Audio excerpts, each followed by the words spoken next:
నమస్కారం సార్. రండి లోపల కూర్చొని మాట్లాడుకుందాం. అమ్మా అమ్మా, కలెక్టర్ గారు వచ్చారు. సార్ రండి కూర్చోండి. కాఫీ తీసుకుంటారా, టీ తీసుకుంటారా? దయచేసి కంప్లైంట్ విత్డ్రా చేసుకుంటున్నట్టు సైన్ చేయండి.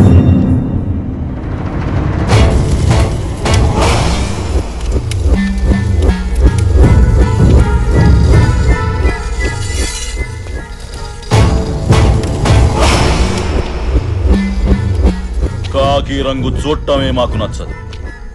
అలాంటిది మా ఇంటికే వస్తారా?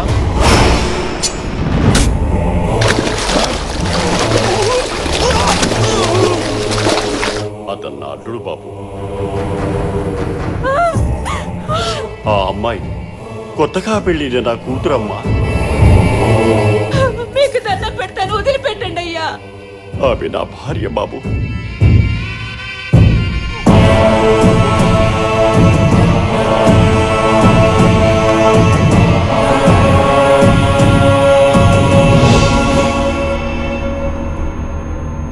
ప్రజాస్వామ్యంలో ఎవరైనా ఎవరి గురించైనా చెప్పుకోవచ్చు, అది మీరు వినొచ్చు.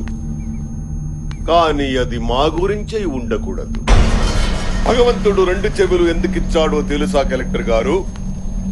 ఒక చెవితో మనకు సంబంధం లేనిది వినినప్పుడు మరో చెవితో వదిలేయడానికి. ఒక చెవితో విన్నావు, రెండో చెవితో వదల్లేదు. నా పేరు విని కూడా మాట వినని ఆ చెవి నాకు కావాలి.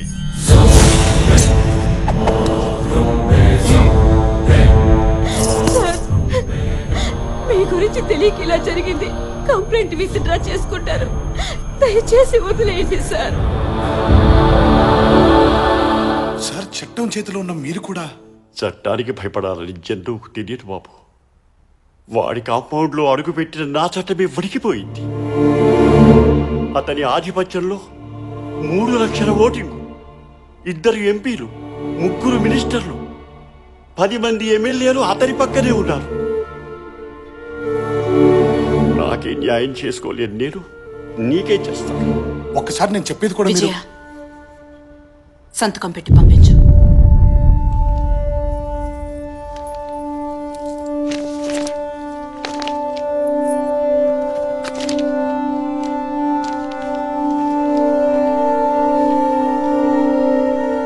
ఇప్పుడు అర్థమైందా? నువ్వు పుట్టి 25 సంవత్సరాలే అయ్యింది. ఈ కట్ట మీద హింస పుట్టి 70 సంవత్సరాలయ్యింది. కలెక్టర్ కొత్తగా వచ్చాడా? ప్రభుత్వం ఇప్పుడే పుట్టిందా? ఇన్నేళ్ల సుదీర్ఘ పోరాటంలో మీ పెద్దలెవ్వరికి రాని ఆలోచన నీ ఒక్కడికే వచ్చిందా? 10 మందిని చంపటం వల్ల 1,00,000 మందికి మంచి జరిగితే అది న్యాయమా, నేరమా? నగరంలో పెరిగిన నీకున్నంత పరిజ్ఞానం 4 గోడలు దాటని నాకు లేకపోవచ్చు. కానీ సమాజ ధర్మం ఏంటో నాకు తెలుసు. జనాల్ని చంపే మృగాన్ని వేటాడటమే రాజధర్మం.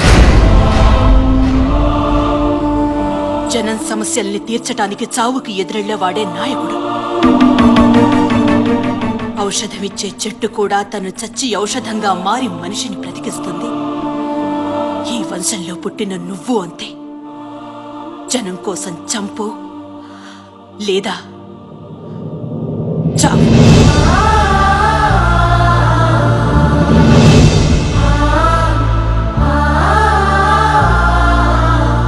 కత్తులు పట్టుకుని వాళ్ళు, చేతులు కట్టుకుని నువ్వు నిలబడితే మార్పు రాదు. నువ్వెదురెళ్ళకపోతే ఇంకా చాలా దారుణాలు చూస్తావు. అమ్మా, సమస్యని పరిష్కరించడానికి ప్రయత్నించడం మొదటి దారి, చావు ఆఖరి దారి. నన్నే దారిలో నడిపిస్తాడో ఆ పైవాడే నిర్ణయిస్తాడు.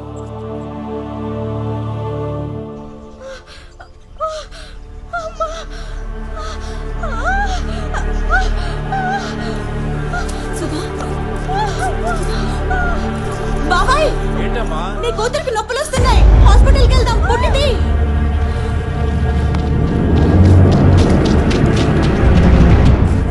అయ్యా, ఆ ఊర్లో ఒక ఆడది బిడ్డను కనబోతుందంట. వాడు కొడితే 10 తరాల పాటు మన ఇంట్లో మగబిడ్డ పుట్టడానికి భయపడతాడన్నట్రా. మనం కన్నెర్ర చేస్తే కడుపులో బిడ్డ బయటకి రాకుండానే గుండాగి చేస్తాడని చూపించండ్రా. కోసేయండ్రా. పిల్ల ప్రశ్నించేటట్టుంది. పదరా తొందరగా పాలువరా, తొందరగా పాలువరా. కొంచెం ఓపిక పట్టమ్మా, ఏం భయపడద్దు.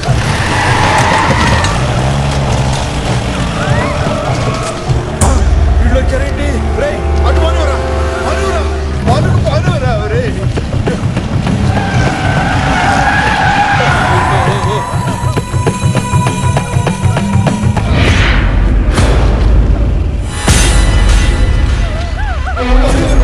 పాలువరా, తొందరగా పాలువరా.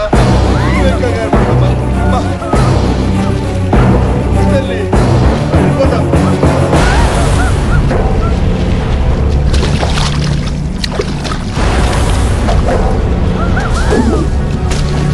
దేవుడా,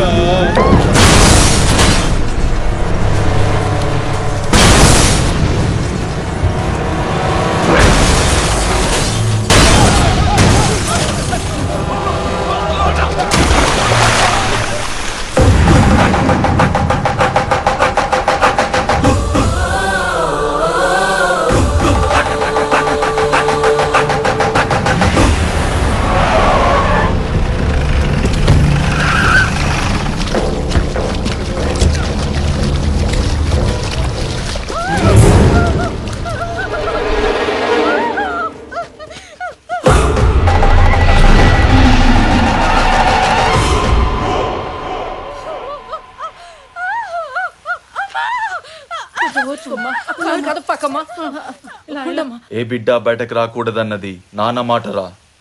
చంపేయండి. వద్దు, వెళ్ళిపో. వేసేయండిరా. బావా, వాళ్ళ మాటలతో వినరు, 2 పీకాల్సిందే.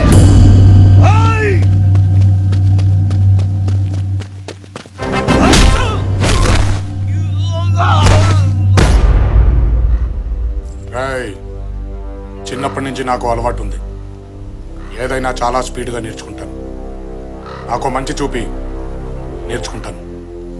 నాకు తప్పు చూపి సరిదిద్దుకుంటాను. చావు చావు చూపించొద్దు. ఒక్కసారి ఈ కళ్ళతో చూసిన చావు గుండెల్లోకి అక్కడి నుంచి తలకెక్కిందనుకో, నా చేతికో కత్తి, ఆ కత్తికి నీలాంటోడు దొరికితే నీ కోస్తే కుట్లేంచుకోవడానికి ముక్కలు కూడా దొరకవు. మా బలం ముందు నువ్వెంతరా?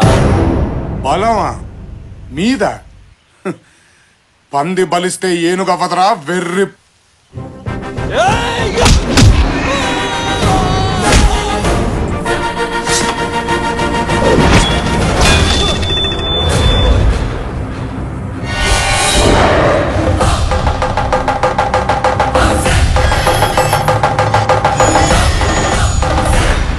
సౌండ్ తగ్గించుకో. ఈసారి కొట్టానంటే గొంతులోని జరుపు రావడానికి 5 ఏళ్లు పట్టుద్ది.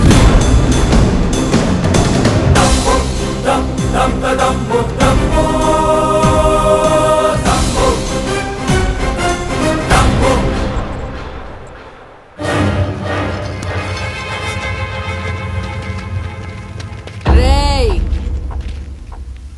మగబిడ్డరా.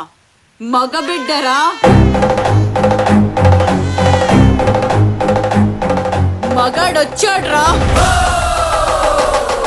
ఇక మగబిడ్డలు పుడతారు, మగాళ్ళుగానే బతుకుతారు.